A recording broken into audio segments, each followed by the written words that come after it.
উপস্থিত হয়েছি সুন্দরবনের কাঁড়াল নদীর একেবারে কিনারায়, যেখানে আমাদের যে হাই টাইড এসে আমাদের কোমর ভিজিয়ে দিচ্ছে। আমাদের মধ্যে উপস্থিত আছেন আজকের দিনে বিশেষ মানুষ, যার নাম হলো অধ্যাপক উমাশঙ্কর মণ্ডল মহাশয়। শিক্ষকতায় উনি ভূগোলের সঙ্গে জড়িত, কিন্তু ওনার এই সাতজেরিয়া গ্রামে জন্মকে উনি অস্বীকার করতে পারেননি। ভূমিপুত্র উমাশঙ্কর মণ্ডল মহাশয় আজকে একটি প্রকল্প নিয়েছেন। তার সুপ্রতিষ্ঠিত প্রতিষ্ঠান পূর্বাশা ইকো হেল্পলাইন সোসাইটি। আমরা দূর দূরান্ত থেকে ওনার আহ্বানে চলে এসেছি। অনেক মানুষ এসছে, যুব সমাজ এসছে, বৃদ্ধ বৃদ্ধারা এসছেন। একটা অদ্ভুত আকর্ষণ এই উমাশঙ্কর মণ্ডল মহাশয়ের মধ্যে রয়েছে, এবং পূর্বাশা ইকো হেল্পলাইন সোসাইটি ধীরে ধীরে পরিবেশের যে মানচিত্র সেখানে জায়গা করে নিচ্ছে। সেই সুবাদে আমরা পেয়েছি আজকে এই দিনে, যেটা হচ্ছে বিশ্ব ম্যানগ্রোভ দিবস, আমরা পেয়েছি উমাশঙ্কর মণ্ডল মহাশয়কে। ইতিমধ্যে ওনার এই ম্যানগ্রোভ গাছ নিয়ে যে মনোনিবেশ এবং প্রচেষ্টা, ইতিমধ্যে উনি উপাধি পেয়েছেন ম্যানগ্রোভ ম্যান, WWF থেকে দেওয়া হয়েছে ওনাকে।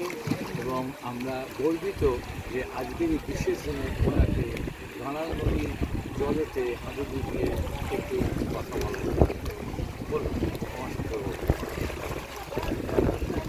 আসলে এই জার্নিটা আমাদের শুরু হয়েছিল 2009 সালে আয়লার পর থেকে। তখন শুধুমাত্র আমরা রিলিফের কথাই ভেবেছিলাম। তারপরে যেহেতু আমি নিয়ে পড়াশোনা করেছি, তারপরে এলো ইকোলজিটা দেখলাম সেখানে অনেকটাই নষ্ট হয়েছে। সেই ইকোলজিটাকে ডেভেলপমেন্ট করে চিন্তা ভাবনা করে এলো এই জার্নি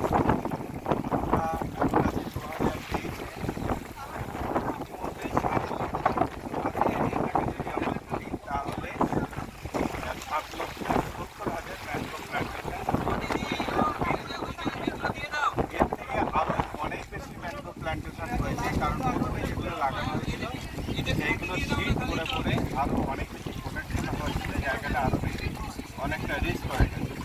তো আজকে এই 26শে জুলাই ম্যানগ্রোভ দিবস। এই ম্যানগ্রোভ দিবসে আমরা যেটা করি সেটা হচ্ছে ম্যানগ্রোভ দিবসটাই শুধু পালন করি, যাকে আমরা ইন্টারন্যাশনাল ম্যানগ্রোভ ডে হিসাবে ঘোষিত করি। কিন্তু আজকের মানে এই বছরে যেটা রয়েছে সেটা হচ্ছে আন্তর্জাতিক ম্যানগ্রোভ দিবস ও ওয়ার্কশপ। আমাদের মধ্যে রয়েছে বিশ্বভারতীর অবসরপ্রাপ্ত মাননীয় মলয় মুখোপাধ্যায়। তিনি আমাদের সঙ্গে দীর্ঘদিন ধরেই রয়েছেন এবং কাজকর্ম আমাদের সঙ্গে দেখেন, করেন, সহযোগিতা করেন। রয়েছে আশিস পাল,